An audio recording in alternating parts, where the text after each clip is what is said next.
This video for your very helpful information. Please like and subscribe and then share your friends and let's start the video. कृषि भारतीय अर्थव्यवस्था की धुरी है। देश की कुल श्रम शक्ति का आधे से अधिक भाग कृषि एवं इससे संबंधित उद्योग और धंधों से अपनी आजीविका कमाता है। ब्रिटिश काल में भारतीय कृषक अंग्रेजों एवं जमींदारों के जुल्म से परेशान एवं बेहाल थे।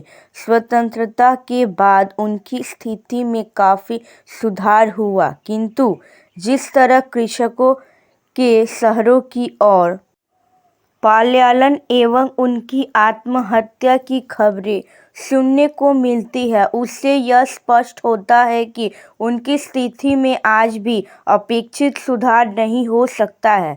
स्थिति इतनी विकट हो चुकी है कि कृषक अपने बच्चों को आज कृषक नहीं बनाना चाहता।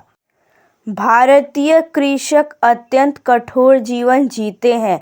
अधिकतर भारतीय कृषक निरंतर घटते भूक्षेत्र के कारण गरीबी रेखा से नीचे जीवन यापन कर रहे हैं। दिन रात खेतों में परिश्रम करने के बाद भी उन्हें तन ढकने के लिए समुचित कपड़ा नसीब नहीं होता।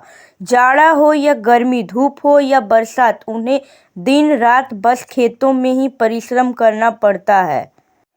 इसके बावजूद उन्हें फसलों से उचित आय की प्राप्ति नहीं हो पाती। बड़े बड़े व्यापारी कृषकों से सस्ते मूल्य पर खरीदे गए खाद्य, सब्जी एवं फलों को बाजारों में ऊंची दरों पर बेच देते हैं। इस तरह कृषकों का श्रम लाभ किसी और को मिल जाता है और किसान अपनी किस्मत को कोसता है।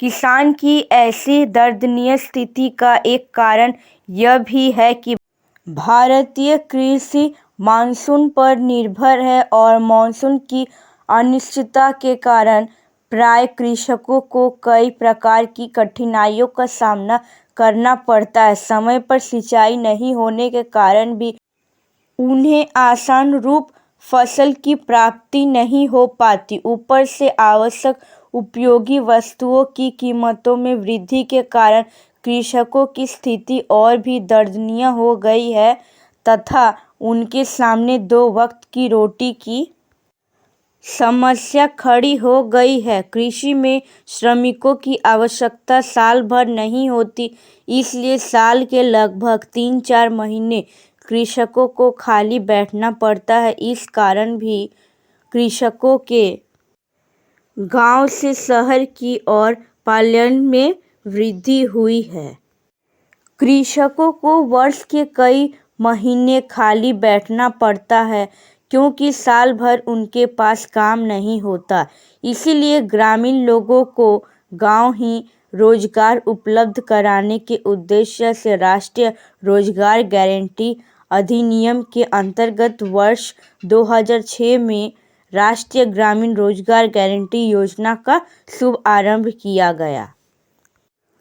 2 अक्टूबर 2009 से राष्ट्रीय ग्रामीण रोजगार गारंटी अधिनियम नरेगा के नाम बदलकर महात्मा गांधी राष्ट्रीय ग्रामीण रोजगार गारंटी अधिनियम मनरेगा कर दिया गया। यह अधिनियम ग्रामीण क्षेत्रों के प्रत्येक परिवार के एक वयस्क सदस्य को वर्षों में कम से कम 100 दिन के लिए रोजगार की गारंटी देता है। इस अधिनियम में इस बात को भी सुनिश्चित किया गया है कि इसके अंतर्गत 33% लाभ महिलाओं को मिले।